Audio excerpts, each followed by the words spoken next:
Film 92 میں خالد تبسم کا سلام قبول ہو۔ اگر چینل سبسکرائب نہیں کیا تو ابھی سے کر لیجئے۔ ویلاگ اچھا لگے تو لائک بھی ضرور کیجئے۔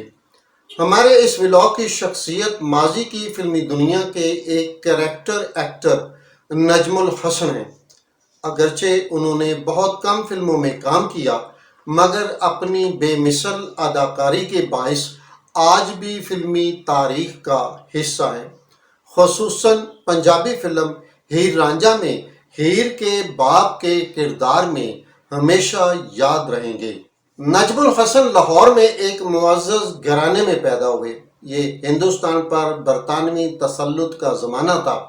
نجم الحسن کے والدین بیٹے کو قانون کی اعلیٰ تعلیم دلانے کے خواہش مند تھے، چنانچہ ابتدائی تعلیم کے بعد وہ قانون کی تعلیم حاصل کرنے کے لیے کلکتہ چلے گئے۔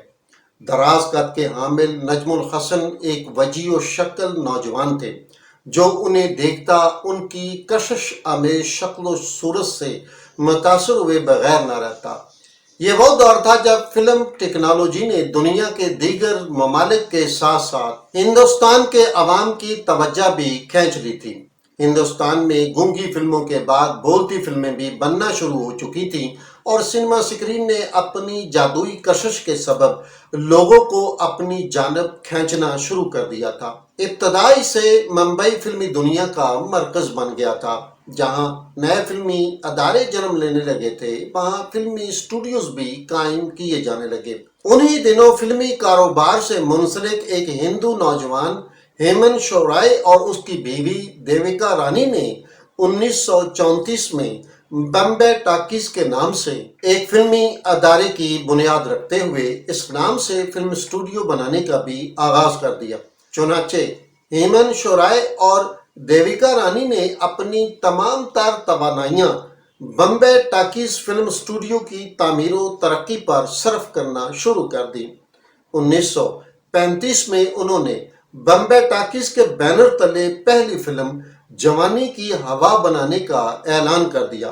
فلم کی ہیروئن کا کردار دیویکا رانی کو دیا گیا جبکہ فلم کے ہیرو کے لیے موزوں چہرے کی تلاش شروع کر دی گئی۔ اتفاق سے ان دنوں نجم الحسن کلکتہ سے بمبے آئے جہاں ان کا ٹاکرا ہیمن شورائے سے ہوا جو نجم الحسن کے قد کاٹ، پرکشش چہرے، مردانہ وجاہت اور خوش پوشی سے بہت متاثر ہوئے۔ اسی وقت انہوں نے فیصلہ کر لیا کہ ان کی فلم کا ہیرو یہی نوجوان ہوگا۔ نجم الحسن کا اداکاری سے دور دور کا واسطہ نہیں تھا۔ جب ہیمن شورائے نے ان سے اپنی خواہش کا اظہار کیا تو وہ بہت حیران ہوئے۔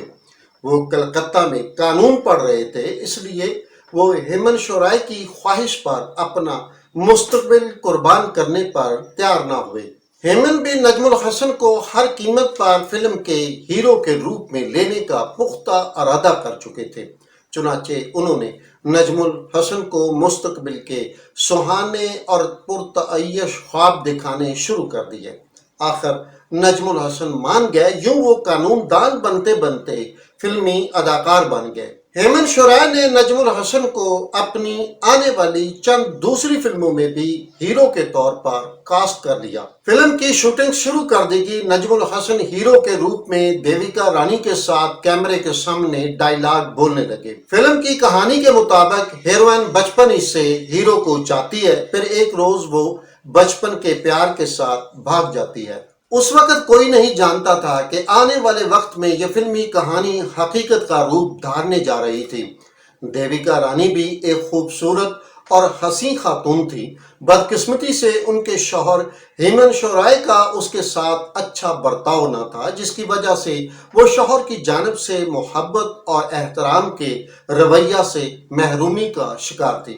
کیمرے کے سامنے رومانٹک سین کرتے کرتے دیویکا رانی نجم الحسن کے سحر اور محبت میں گرفتار ہو گئی، جس کا ایک روز اس نے نجم الحسن سے اظہار کر دیا۔ ایک نوجوان نے جب خوبصورت عورت سے اپنے بارے اچھے جذبات سنے تو وہ بھی اس کے ساتھ محبت کے راستے پر چل پڑا۔ کہتے ہیں دیویکا رانی نے نجم الحسن کو بمبے سے بھاگ جانے پر مجبور کیا، چنانچہ ایک روز دونوں فلم ادھوری چھوڑ کر منظر سے غائب ہو گئے۔